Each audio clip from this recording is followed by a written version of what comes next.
Hello, future chemists. Welcome to an exciting journey into the microscopic world of atoms and molecules. Today, we are diving deep into the fascinating realm of molecules, exploring how atoms come together, how we classify them, and what atomicity truly means. Get ready to uncover the secrets of monoatomic, diatomic, and polyatomic molecules. We'll start with the basics, then gradually build up our understanding, culminating in advanced insights. Let's begin. Ready to discover the simple yet powerful idea behind how atoms team up? Let's explore what molecules are and how we count the atoms within them. So, what exactly is a molecule? Imagine the smallest independent unit of a substance that still shows all its properties. That's a molecule. It's formed when two or more atoms chemically bond together. These atoms can be identical, like in oxygen gas, or different, like in water. The key is that molecules are stable and can exist on their own, unlike most individual atoms which are often too reactive to be alone. Now, let's classify molecules based on the number of atoms they contain. If a molecule has just one atom, like the noble gases helium or neon, we call it monoatomic. If it has two atoms, like hydrogen or oxygen gas, it's diatomic.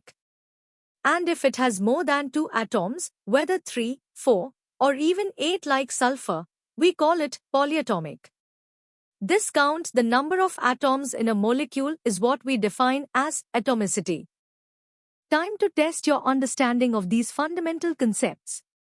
Pause the video, think carefully about these 3 questions, and see if you can define a molecule, classify some common substances by their atomicity, and determine the atomicity of sulfur. Good luck! Now that we've grasped the basics, let's dive a little deeper into why molecules form the way they do and what makes each type unique.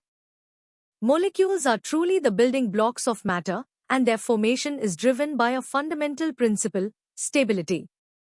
Atoms combine to form molecules to achieve a stable electron configuration, typically resembling that of noble gases. Once formed, these molecules are capable of independent existence and retain the distinct chemical and physical properties of the substance they represent. They're more than just a collection of atoms, they're a new, stable entity.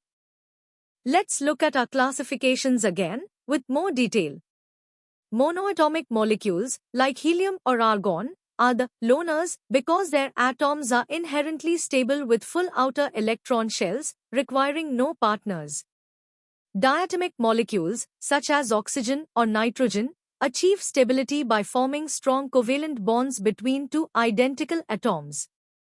Then we have polyatomic molecules, which are much more diverse, ranging from simple structures like water to complex ones like phosphorus or even larger organic molecules, all achieving stability through multiple bonds.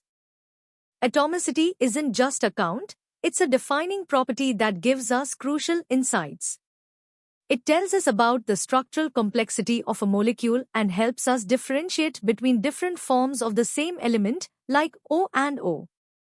This simple number also indirectly impacts a molecule's mass and, consequently, some of its physical properties, hinting at how tightly packed or how heavy the individual molecular units are.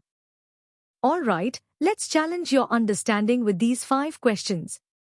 From explaining why noble gases are monoatomic to calculating the atomicity of complex compounds, these questions will help solidify your knowledge. Take your time, think critically, and apply what you've learned. Ready to connect atomicity with the fundamental forces that govern chemical reactions? Let's unlock the deeper principles. The specific atomicity of a molecule isn't random, it's a direct consequence of an atom's quest for stability, often guided by the octet or duplet rule. This drive leads to the formation of chemical bonds, primarily covalent bonds in the case of elemental molecules.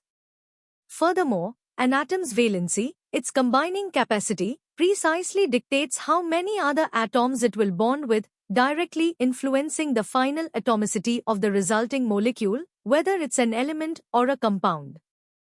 Atomicity also plays a subtle yet significant role in determining a substance's physical state.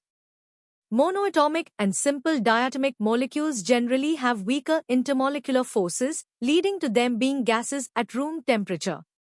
In contrast, larger polyatomic molecules, like solid sulfur with its S rings, poses stronger intermolecular forces due to their greater size and surface area, allowing them to exist as solids. This table highlights how atomicity can correlate with the strength of these forces and, thus, the state of matter. Finally, let's understand allotropes through the lens of atomicity. Allotropes are different structural forms of the same element. A perfect example is oxygen, which exists as diatomic O and triatomic O, ozone. Both are oxygen, but their differing atomicity gives them vastly different properties. Similarly, phosphorus can exist as P and other forms. This concept reinforces that atomicity is key to understanding the diverse manifestations of elements. Now, let's tackle these 7 thought-provoking questions. You'll need to analyze, compare, and connect different chemical concepts to answer them effectively. From explaining valency's role to understanding allotropes, these questions will truly test your hard-level comprehension. Are you prepared to explore the cutting-edge aspects of atomicity? We are about to delve into quantum mechanics, industrial applications, and advanced classifications that push the boundaries of Class 9 chemistry. At its core, molecular formation and atomicity are rooted in quantum mechanics. Atoms combine to achieve a lower, more stable energy state by forming molecular orbitals where electrons are shared. This fundamental principle explains why elements like hydrogen form stable diatomic molecules, H, rather than existing as individual, highly reactive atoms. It's not just about sharing electrons, it's about achieving a more energetically favorable configuration. Atomicity profoundly influences a molecule's size and shape, which are critical in determining the strength of intermolecular forces. Larger, more complex polyatomic molecules generally exhibit stronger London dispersion forces due to increased electron count and polarizability, resulting in higher boiling and melting points. This understanding is vital in material science and engineering, where controlling these forces allows us to design materials with specific physical properties, from lubricants to polymers. Beyond elements, the atomicity of compounds, combined with their bonding, dictates their precise molecular geometry. Whether it's the linear Co, the bent HO, or the tetrahedral CH, these geometries influence a molecule's polarity and, consequently, its interactions. For instance, water's bent, triatomic structure makes it highly polar, enabling it to act as an exceptional solvent for many substances, a property crucial for all biological and chemical processes. We also differentiate between homonuclear molecules, like O, and heteronuclear molecules, like HO, based on whether they contain atoms of the same or different elements.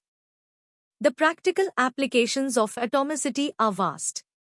Monoatomic noble gases are indispensable as inert atmospheres in industries like welding and semiconductor manufacturing. Diatomic gases like nitrogen and oxygen are cornerstones of chemical industries for synthesizing fertilizers and steel. Furthermore, polyatomic molecules form the basis of countless industrial chemicals and polymers. Even the concept of isomers, molecules with the same atomicity but different atomic arrangements, highlights how subtle structural differences, stemming from atomicity, lead to distinct properties, impacting everything from pharmaceuticals to fuels. Challenge yourself with these first 5 hard-level questions. They demand a deeper understanding, requiring you to connect quantum ideas, intermolecular forces, molecular geometry, and industrial relevance. Think critically and articulate your answers clearly. Here are the remaining 5 questions to truly test your mastery. These questions delve into allotropy, reactivity, and the fascinating world of isomers. Push your analytical skills and consolidate your knowledge of atomicity at a competitive level. And that brings us to the end of our in-depth exploration of molecules and atomicity. We've journeyed from basic definitions to competitive insights, uncovering the quantum foundations, industrial applications, and intricate relationships that govern how atoms combine. If you found this session insightful, remember to visit synapse.omaps.in for more such comprehensive educational content. Don't forget to like this video, share it with your friends, and subscribe to our channel for continuous learning. Keep exploring, keep questioning, and keep learning.